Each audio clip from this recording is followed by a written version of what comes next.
So welcome back to Profitable Guidance Academy with Chris Grassick. And I want to welcome you back because in the previous episode, we talked about actually enacting change and essentially being very specific with where you want to go and what outcome you want to actually create. And reverse engineer that outcome and work backwards and work out and formulate that plan. And I always kind of repeat this to myself, and this is something I speak about quite often. And there's a bit of swearing involved, but I'll share the non-swearing version. But when I was super sick, and I had a very extreme chronic fatigue, and it's almost undiagnosed with specifically what it is. But essentially, I just keep repeating to myself over and over again, I'll figure it out. Always have. Always will. And I have to be creative with that statement because I needed it to be short and sharp and powerful. And I don't know where I came up with it and whether it even exists, but I'll figure it out. I always have, always will. Kind of puts the past to bed. And it's not me kind of trying to come up with past evidence of and trying to build myself up and motivate. It's kind of that in spirit, in other words, inspired statement. I will figure it out. I always have, and I always will. Kind of blanketing further obstacles, because I think that's what is inherent with getting the wind kicked out of you. Is feeling like there's an obstacle, there's an issue right now, but then not just that, but having subsequent issues after that. And if you could actually see all the issues, the wave of issues to come, it'd be pretty deflating in its own right, even just to witness and observe those. So I'll figure it out, always have, always will. And with this statement inherently, with determining what specific outcome you want to achieve and reverse engineer it, just allows you to kind of grow and allows those ideas to formulate, because you're getting your synapses to fire and wire, not in a creative problem-solving manner, but actually convincing your synapses of your brain that you always have and you always will figure it out, and surrendering and almost delegating to another higher mind within you to do that problem solving. Essentially, that subconscious mind is doing that problem solving for you. And you don't have to really put any anxiety and worry into that. So, a little summary of the previous episode, along with a blanket statement, a blanket in the future, a blanket in the past, and essentially narrow, sharp focus of I will figure it out. I always have and always will going forward.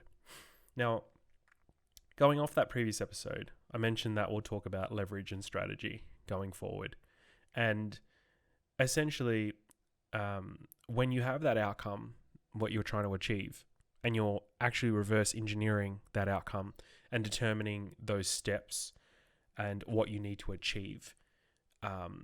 And there's a quote from Rumi, who basically, in paraphrasing it, essentially means if you want to, go on that journey, go on that path, the path basically reveals itself to you as you move forward, as you take that first step. And the first step essentially is just that decision. And again, the word decision is to cut away other options and to make that decision, you're making an incision, and essentially cutting away every other possibility, every other option, and you're going down that road. You're going down that road of least resistance. But then once you go down that path of least resistance, then the resistance then presents itself to you. So we talked about leverage, and again, affirming this statement once again, and I'm not shy of repeating it. I will figure it out, and I always have, and I always will.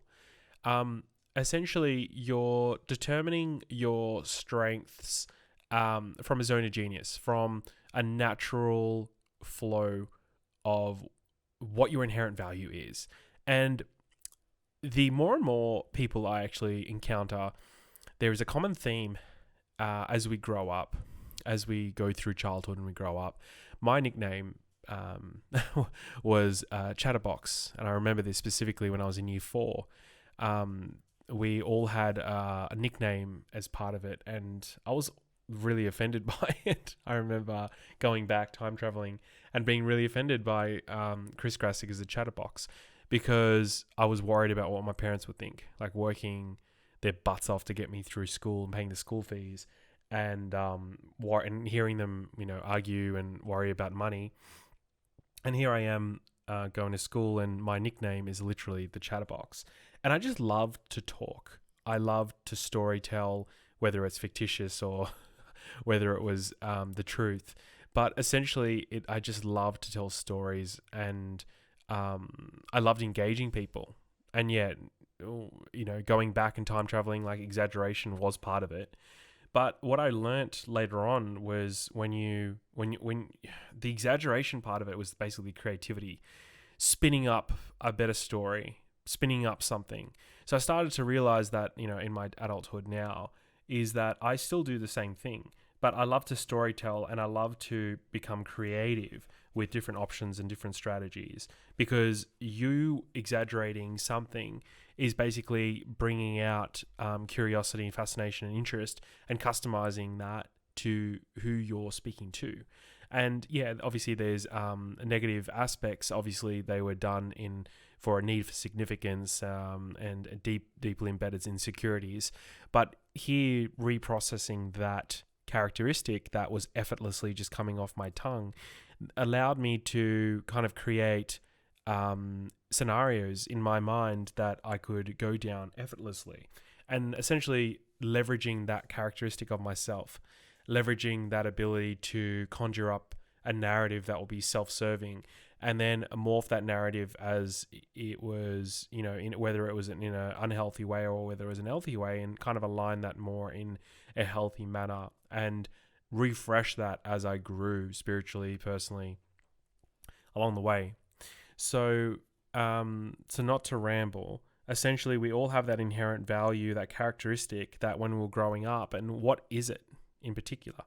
There's something like in every facet of this life, whether it's sport, entertainment, finance, fashion, like creativity in its own right, being artistic, building, creating, designing, whatever it is, like serving people, essentially, in every facet, on every single option, there are certain values intrinsically, the feeling that will embody you within you when you undertake that endeavor, when you execute that task, when you serve to your greatest good and to the greatest good of others. It basically is aligning what you effortlessly can do. And generally those who feel lost, and again, I'm putting my hand up, this is an audio recording so you can't see me, hand straight up in the air, is I've felt lost before. I've felt lost because my end vision, my expectation of where I want life was not meeting the reality, therefore came sadness. And then my panic set in, and thinking, oh, look, you're wasting time. I should have done this when I was younger. But you kind of realign, and your pupils dilate, and you realize that your forward statement, like here on, like right now, the exact time, the date, the year of your thinking right now, you can't change the past. You can only move forward. So what you're doing is essentially you're kind of carving out that aspect and moving forward, and that feeling of being lost, kind of blindsides you to what is essentially the most intelligent method of moving forward. Like you're dragging a trolley upside down when that trolley has wheels. I'll give you a different example. You're playing, you found a ball, and you're trying to play with that ball underwater, and it keeps floating, and trying to play football underwater, and you're trying to kick it, and it just keeps floating up, and you're getting frustrated and you're kind of trying to bring it down to the floor. But meanwhile, that's not the nature. That's not the laws of the game. That's not the laws of what is being presented to you. What kind of game can you play if the ball is in the water? You can almost you can play volleyball. You can play play different games. You can almost play soccer on top of the water, but just using your shoulders, for example. Like using what you have, adapting to your environment the best you can. You're dragging that trolley and the sparks are coming up and everyone's kind of looking over and you're getting more and more angry and everyone's moving their trolley, but you're not modeling anyone else. You're not seeing how the trolleys are actually moving across the ground. Your anxiety, our anxiety and our fear and our feeling of being lost in that moment kind of clouds that strategic, that most intelligent way to kind of look at that scenario and see it from a fresh perspective, like from different angles, from upside down, from bird's eye view, from north, east, south, west, in a 360-degree fashion. You're literally trying to look at your problem, but then surrender to the fact that you will figure it out. Look at the outcome, what you want the problem to kind of be transmuted to, or basically where you want to go, and then looking at your circumstances from so many different standpoints. And I guess there is a analogy of visualizing a boardroom of your advisors, and whether they're past, present, past as in deceased, or present as in you've never met, but you'd like that as them as part of your advisory committee. But really kind of use that same analogy of like, what would they say? What would they see in you? Where would they see your strength? Where would they see your perceived weaknesses that could be quite easily nullified had you have more conscious awareness of what it is, how you're acting in that situation that's not presenting like a practical outcome or a solution? Where's the energy being expended in worry, in basically using creativity in the wrong way? Worry essentially is the misuse of the imagination, the misuse of creativity. I love that quote. It's literally misuse of creativity. And really just being conscious of where your energy is going. And the best thing for it to change your current circumstances and actually get into that mindset and that conscious awareness of transforming where you are is to then get into that awareness of just surrendering to that feeling, like we talked about, letting it simmer, breathing through it, and doing a really brief meditative practice that you're not essentially forgetting, but you're coming back to where you are right now, where you're sitting, where you're standing, what you're doing right now. You can feel the ground through your feet, and you're essentially getting back to, because when you're being aware, you can only kind of focus and consciously be aware of one thing at a time. Filtering through your prefrontal cortex, you're essentially just focusing on one thing at a time.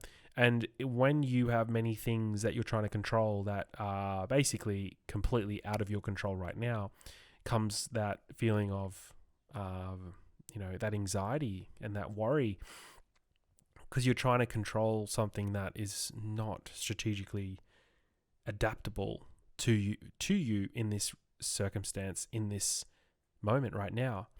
So once you've done that and you've grounded yourself, I want you to review yourself from a third party, like actually see yourself sitting there. And what are you inherently good? Like, what do people, you're good at this, right? And if you can't name this, you want to pull yourself out of your body and actually see it from a different angle. And what I mean by that is, what would your friend, family member say? What would be someone who is jealous of what you have? What would they say in their diary? Yeah, they would probably swear at you and ridicule you. But what essentially are they jealous of? Jealous is love and hate kind of mixed together. But essentially, what do you unconsciously do that is just, is it charisma? Is it the communication style? Is it your humor? Is it your ability to solve problems? Is it your financial analytical mind? Is it your creativity? Is it your ability to produce things, or whatever it is you're producing? Is it your ability to solve complex problems? Is it your ability to endure extreme stress but not even perceive it to be stress because you're kind of mastering your own mind?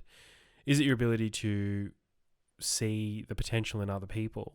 And it can be super complicated because these aren't common strengths, because when the misconception in the marketplace is, what are your skills and what are your strengths? Oh, like, I'm a perfectionist, or I'm a computer scientist, or I'm an accountant, or I'm a lawyer.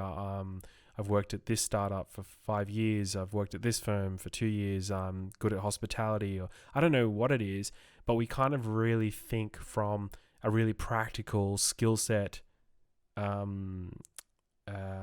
manner of thinking, but not in inherent traits, personal traits.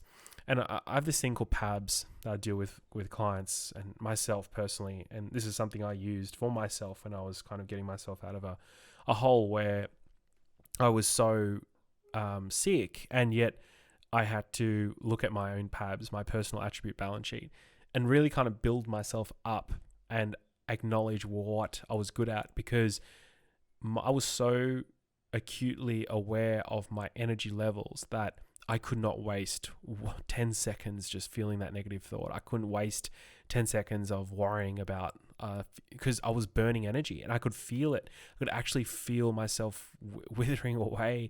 I didn't want to tell family, friends. I just kind of kept it on the down low as much as I could. But that inevitably obviously led to me having to quit my job, purely out of guilt and fear of not being able to perform and also sustain that performance. But when you evaluate your own PABS, your personal attribute balance sheet, it really allows you to see yourself as intellectual property. And I love that term because intellectual property is essentially an intangible asset. And what do I mean by intangible? You can't touch it. It's things that are inherent. It's things that are super valuable, can be super valuable, and can be valued by different people, essentially based on what it is you're trying to, what use you see out of it. That intangible asset on a balance sheet, if it's a company, you would have different people that would see it differently. Like an email list for one company that had target market of, say, extreme sports, surfers and skateboarders versus, accountants. That same value, like they don't see the value. There's no value in this, but yet if there was another extreme sport company in Europe that wanted to acquire the marketing rights and different assets of this company, they would see that as so valuable. It's intellectual property. It's intangible. It's something that it's just information. It's data. That's just an example of what I mean by that. But essentially, it's things that are inherent within you. And I really want you to dwell on this and take all the time you need. And you can physically go to people and actually ask, hey, this is going to sound a bit egotistical, but can you email me what I am good at? As part of an exercise that I'm doing, an assignment that I'm doing, or whatever you want.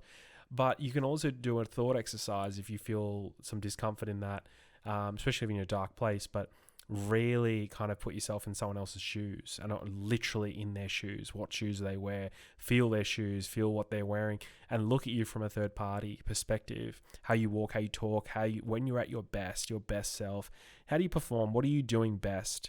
Like, what are you good at? What are you inherently just effortlessly good at? And I want you to see it from a different perspective. Now, once you've mined all these gems, all these diamonds, I want you to write them down as your balance sheet. It's like what essentially is on your attribute balance sheet. And then as an automation, as part of this. Like with every balance sheet comes liabilities, and the liabilities, the beauty of it is that we can reduce those liabilities. And generally, if you're unaware of your own liabilities, one blanket is just overall resistance, and we can kind of subdivide that. Once you open up that item on the balance sheets, you visualize like a little plus button, and you press that plus button, and it kind of breaks down all these different elements of resistance, whether it's self-worth issues or deservingness, ability to receive, just essentially just self-sabotaging any ability to or any inkling of moving forward, kind of just jeopardizing that and bringing you back down. Is it the resistance in the form of like a physical person? Is it a spouse? Is it a friend? Is it a family member? Whatever it is, define what your resistance is the best you can, but kind of keep it summarized in like almost like you're not expanding that selection. If that makes sense, you're kind of keeping it as just the word resistance, but you keep that within that resistance. You keep that to your heart. This is something you want to personally work on, but you avert your eyes from time to time and you review your gems, your assets. Essentially, this is what's going to carry you through. And just as an example, just purely communication. Like if communication's your style, you can actually couple that with a desire to create X, like say a cafe or a software program, to create an online, like a website, a blog, to create kind of something in its form, in its eventual form.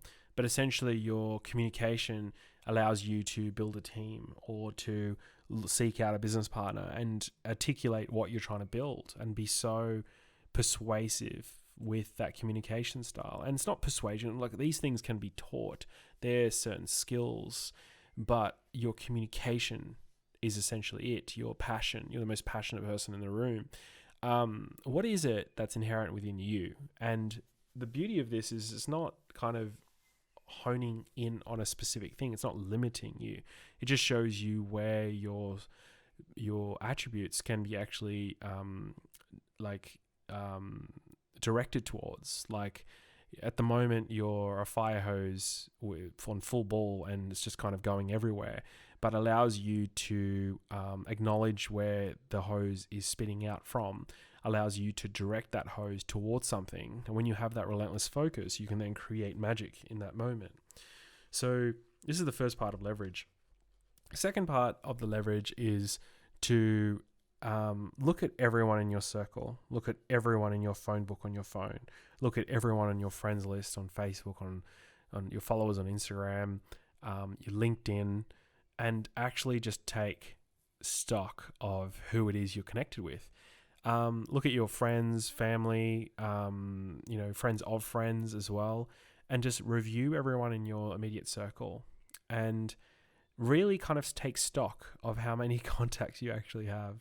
And I don't care if you're in a rural town or farm, because in that instance, we're able to kind of come up with, I think, a list of like 85 people. Meanwhile, the rural town only had a population of say 10, because it has the ability to exponentially grow. It's a law. It's an inherent Metcalfe's law of the sum of the users. So every user then knows other people, and it kind of branches out. So there's a really powerful exercise, because all you need to know is the first person to then know the second person, the third person. And you can kind of leverage your contacts to bring in opportunities. Whether it just be in the first instance, just something to provide some cash flow, to provide that immediate need. Just really just look at it like, you've got a leaking roof, and you can't just go up during a storm and patch the roof yourself, because A, you don't know how, B, it's dangerous. The first step is just put a bucket under the leak, right? You want to capture the water so you're stopping it going everywhere. And I want you to really embody this feeling because, again, going back to Rumi's quote of the path will reveal itself after the first step, is essentially that's what you're doing. You're taking the first step. You're putting the bucket down. And this is the first step. This is you acknowledging your attributes, acknowledging the weakness, inherent weakness, the temporary weakness is your liability of the resistance that's stopping you, the invisible force that's stopping you from taking action and creating that life you want, creating that outcome. And essentially, we were very specific initially what outcome you want to achieve and what's the end result. So here we are leveraging everything. Once you've leveraged that, I want you to leverage your own self, your own experience. I want you to leverage every single place you've worked at, everything you've learnt along the way. I want you to look at your own experiences, and no, not just in from a business sense, because I can feel our minds kind of naturally gravitate towards that, but in relationships, in friendships. What have you learnt from that? You can actually piece together and have good, deep and meaningfuls and good kind of vulnerable moments when you do catch up with these people that you've kind of networked and written a list on. And you can actually share stories of where you've got burnt in the past or what you've learnt along the way. It's essentially like every entrepreneur I've dealt with, a lot of the time, you're not even talking about the business itself. You're talking about life experiences and lessons. And you're basically the ability to convey a story that resonates and kind of speaks to that person, speaks to their deeper feelings, and really just sharing value, sharing vulnerable kind of lessons that you kind of learned along the way, which essentially at the end of the day, you're really just connecting with people. Your ability to connect with people will allow you to achieve those things you want to achieve. And I know it's all counterintuitive at the moment, but we're building upon that. Because all these facets, if you're feeling like you want to disregard it right now, this is not going to solve my problem. I need 10 grand in 4 days. This is not really solving the problem, right? Because we're talking about life experiences. But to have that conversation with someone who we can use and leverage and have that agreement with them, or use to have a short-term loan to extinguish debts, or to work within their company, or to team up with them and partner up with them, to leverage someone else that you know, like that third person of that friend you have, and leverage them and team them up with someone else and actually build a collaborative partnership where you take a really minor stake within, and you don't really need to know the next steps. You kind of just looking at how can I serve, how can I help you, and in turn, where can you actually piece together? You become a networker. So I know this is kind of jumping all over the place, but this is my it's almost like the cheapest, as in the most, if anything, you don't even have to catch up for a coffee for any of these networks. You can actually go for a walk. Like these days, you can go train, you can go for a walk, you can go catch up somewhere, go for a walk at lunch or whatever. And it doesn't really cost you anything. You're really just networking with as many people as you can, but you're strategically looking at who you can serve. How can you solve a problem?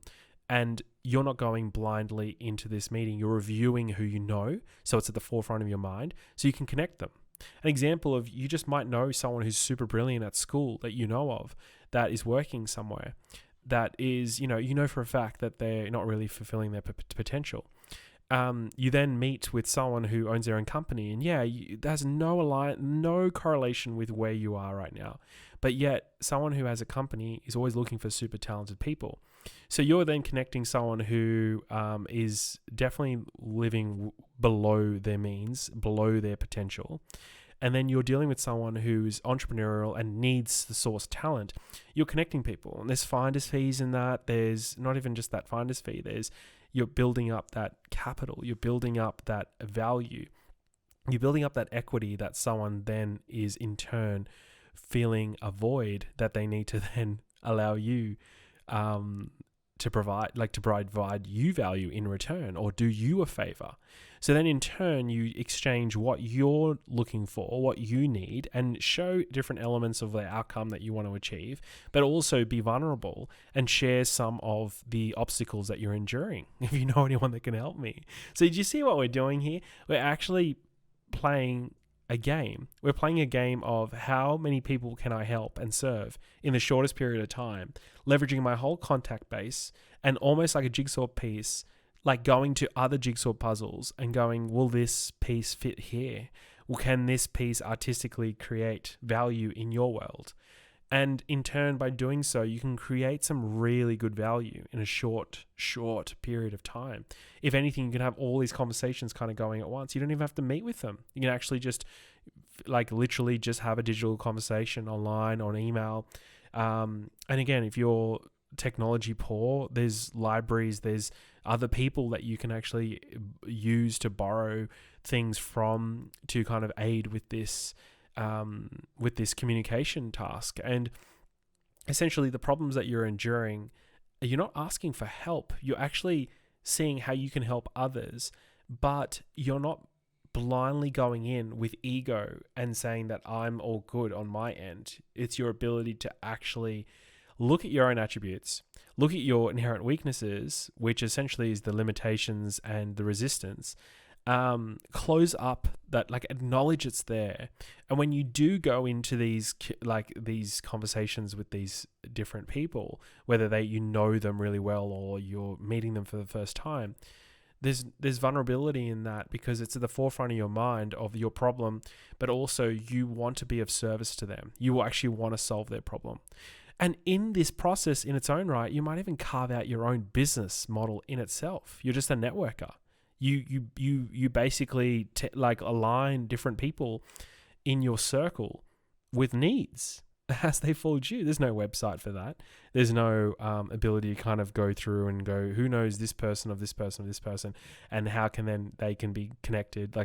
It's actually a complicated task, but you might just have that knack. But what I notice is most people have this knack. If you have a painful problem that you're trying to solve, you'll essentially just have this knack. It'll just be a natural progression to be able to serve, because you also want to serve yourself. You want to achieve that end outcome, or you were trying to achieve, what you were trying to attain.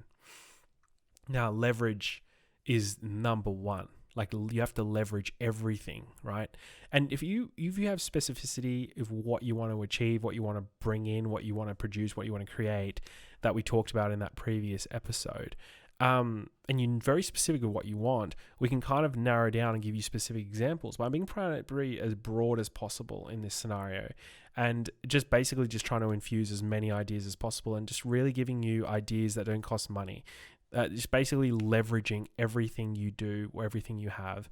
The third element is, and I know this should have been it could be argued that it should be at the forefront, but it's basically like what we talked about right in the onset is this motivation is it's pretty shallow in its own right. We want to inspire, we want to have that in spirit, and we want to have that decision made to what you want to do.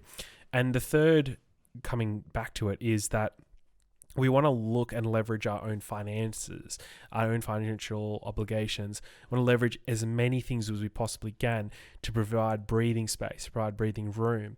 Where can we leverage? Where's there equity? Where is there wastage? Where is there shortages of things that are not necessarily doing us any, there's no favors done.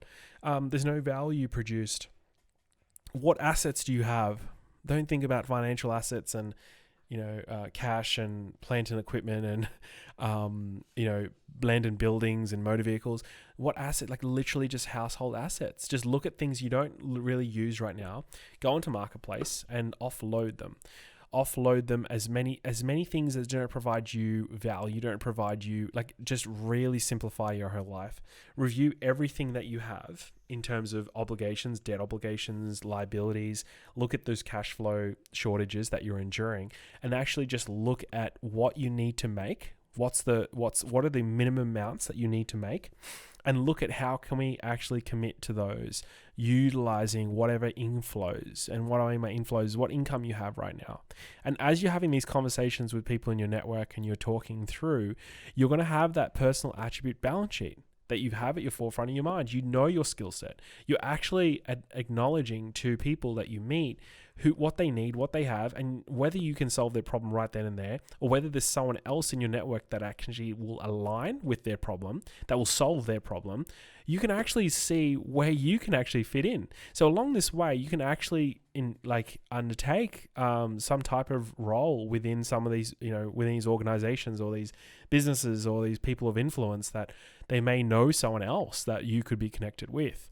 Allow them to be that vessel, that conduit, to then align you with something, right? So in this whole process, we're being really strategic because we're intelligently looking at these kind of anxiety-filled things deeper down that list, because it's something that we can kind of leverage our own circumstances, our own skill sets, our own inherent values, our own attributes, and then start providing value, start connecting with as many people as possible. So in turn, that when we look at our own problems a little bit deeper down this list, it's not going to provide us a crippling feeling, right? So looking at what you're not utilizing, whether it's clothes, gaming consoles, I don't care what it is, like IT, things that you don't really use, leverage every single possible thing you can have and create that into cash. Cash is king in this moment. Once you're able to do that, I want you to have conversations with institutions or someone strategic, and look at whether or not we can kind of consolidate some of these debts or liabilities that you have, whether it's a personal loan or credit card or whatever it is. Where can we reduce the cash flow? How can we reduce the absolute cash flow that it's asking for by way of repayments, and the overall interest impact? And then we want to basically go over and above as much as we possibly can afford once we start generating new cash flows from other sources, and kind of extinguish those debts as soon as possible. But along the way, what you'll realize is that you're kind of leveraging your skill sets and your natural strengths. And in the process, you're going to be creating new cash flows. And so along the way, our number one priority is not to eliminate all debt. It's actually to eliminate debt along the way to get ahead of the debt. So to actually renegotiate, bring the interest or things that actually accrue on that debt down, or renegotiate or reconsolidate, group them in together with another party or what have you, someone that's safe, another organization that makes sense to you and makes sense to this strategic person that you're reaching out to. And then what we want to do is actually accumulate wealth along the way, because we can actually beat the rate of return. So as long as if we have a liability that's actually costing us 5%, we want to be saving along the way too. We don't want to just put everything we have into that. We want to, if we're saving along the way and we're making 10, 15, 20% in another asset, we're actually getting ahead of it. We're not sacrificing, or not having that opportunity cost of missing out on that return on investment. We're essentially meeting the minimum, paying more, so we're reducing that debt and having some momentum, positive momentum flow. We're then, in turn, having any surplus funds that we're not utilizing to extinguish debt, and saving that as much as we possibly can. And again, this leverage game is leveraging as much as we possibly can. And I'm not kidding in that respect of actually leveraging every single possible thing you can to get ahead of where you are, because you know that outcome that you're trying to achieve, you know that end result, and we want to reverse engineer a specific game plan, and that first path is wherever you want to go. Again, not financial advice. I relay this. I'm going to put this as a disclaimer, but this is essentially just getting super creative with your circumstances. And we want to use your gifts, things that you just is part of you, your inherent being, that is probably blinded right now. And that's part of the problem, is that we just have that amnesia syndrome, that we just have that brief amnesia, that you're unable to see our potential in that moment. And here I am right now. I don't even know you, right? I don't even know your name. And you could just be a first time listener or what have you.